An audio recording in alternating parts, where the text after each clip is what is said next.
और पूरे दूध को बहा दिया गया।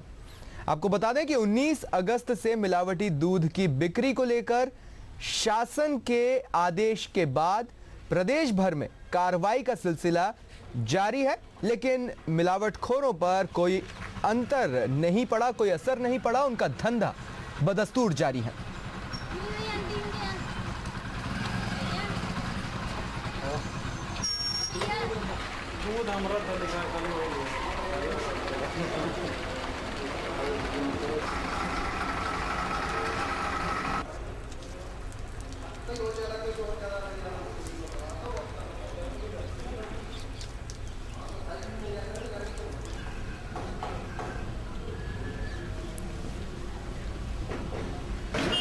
कौशाम्बी में भी अमूल कंपनी के 10,000 दूध के पैकेट पकड़े गए। आधा लीटर के दूध के इन पैकेट्स में सोडा के मिलावट की आशंका है। हैरानी की बात यह है कि दूध के पैकेट पर छपे दिनांक के अनुसार इस दूध को मार्केट में 21 अगस्त के बाद आना चाहिए था, लेकिन काले धंधे वालों ने इसे 2 दिन पहले ही बाजार में उतार दिया।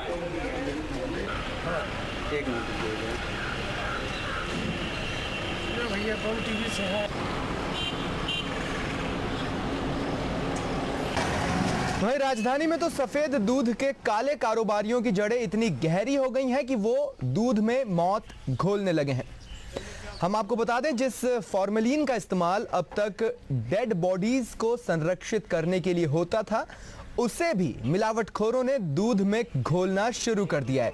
यही वजह है कि एफडीए के विशेषज्ञों ने डोर टू डोर दौरा शुरू किया है। ये नजारा है बटलर पैलेस का, जहां मौजूद हैं फूड एंड ड्रग एडमिनिस्ट्रेशन के विशेषज्ञ जो दूध में मिलावट तलाश रहे हैं। मिलावट के कारोबारियों ने दूध को जहर बना दिया है। पानी मिले दूध को गाढ़ा करने के लिए यूरिया, स्टार्च, कार्बोनेट का इस्तेमाल तो धड़ल्ले से किया ही जा रहा है। इसके अलावा अब बासी दूध को सुरक्षित रखने के लिए फॉर्मेलिन का भी इस्तेमाल शुरू हो गया है, जिससे सुरक्षित रखे जाते हैं मुर्दे, जिसके सेवन से हो सकता है आप कैंसर के शिकार हो जाएं।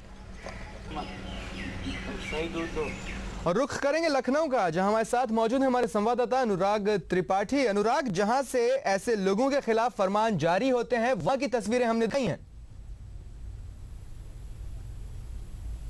देखिए, साफ तौर पे बटलर पैलेस जहाँ की हम बात कर रहे हैं, बटलर कॉलोनी की, यहाँ पर जितने भी लोग हैं सब एमपी एमएलए और बड़े रसूखदार लोग रहते हैं। अगर यहाँ की कॉलोनी का ये हाल है तो आप पूरे सूबे की हालत आसानी समझ सकते हैं। खास तौर पे आज यहाँ पे जो जांच की गई, 36 सैंपल लिए गए, उनमें से 2 ऐसे सैंपल भी निकले जिसमें फॉर्मेलिन का यूज़ किया जा रहा है। फॉर्मेलिन का इस्तेमाल हम बता दें आपको, डेड बॉडीज को संरक्षित करने के लिए किया जाता है। तो एक तरह पे आप देख सकते हैं कि ये जो फॉर्मेलिन है, ये अगर दूध में जाएगा तो उसके बाद आपकी बॉडी पे कैसा इफेक्ट डालेगा। यहाँ तक कि विशेषज्ञों का भी कहना है कि कैंसर और यहाँ तक कि आपकी जो सेल्स हैं वो भी डेड हो सकती हैं। तो आप समझ सकते हैं कि फॉर्मेलिन आपके लिए कितना खतरनाक हो सकता है। इसके अलावा कार्बोनेट, यूरिया, इन सब का इस्तेमाल तो किया ही जा रहा है। और खासतौर पर जो दूध है उसमें पानी मिलाया जाता था तो उसमें जो वसा था वो कम होता जा रहा था। उसको गाढ़ा करने के लिए इन सब चीज़ों का इस्तेमाल किया जा रहा है। इन सब चीज़ों के इस्तेमाल से आप लोगों को तमाम तरह की बीमारियां हो सकती हैं, जान भी जा सकती है आपकी। एडमिनिस्ट्रेशन ने भी साफ तौर पे कह दिया है कि इन मिलावटखोरों के खिलाफ जो अभियान चला रहे हैं वो इतना कामयाब नहीं है, इसलिए वो डोर टू डोर पे उतर आए हैं और घर घर जाके चेकिंग कर रहे हैं, लोगों को जागरूकता फैलाने की कोशिश कर रहे हैं कि अब लोग जागरूक खुद हो जाएं और अपनी सेफ्टी के लिए खुद ध्यान रखें।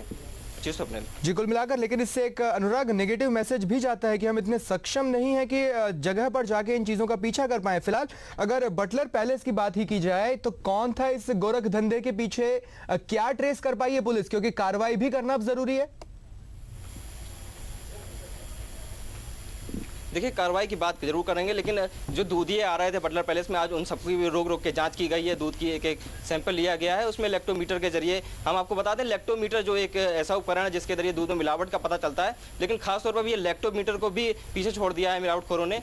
कई ऐसे केमिकल्स हैं जिनका टेस्टिंग के जरिए पता ही नहीं चलता है। अनुराग, ये जो दूधिये हैं जिनके पास से दूध के सैंपल्स लिए गए हैं, वो कहीं से तो दूध ला रहे होंगे, ऐसा तो नहीं है कि उन्हें रास्ते में ही मिल गया होगा। पुलिस को यह भी तो ट्रेस करना चाहिए।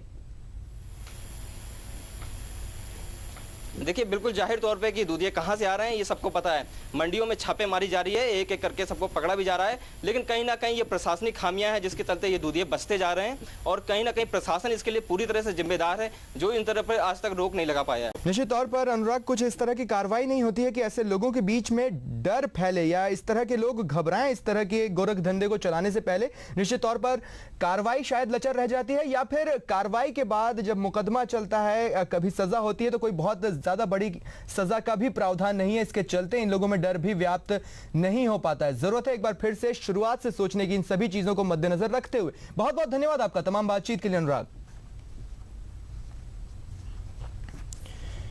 चलिए बढ़ते हैं आगे। वाराणसी के उदय प्रताप कॉलेज में रैगिंग का मामला सामने आया है, साथ ही इस मामले को दबाने की कोशिशें भी तेज हो गई हैं।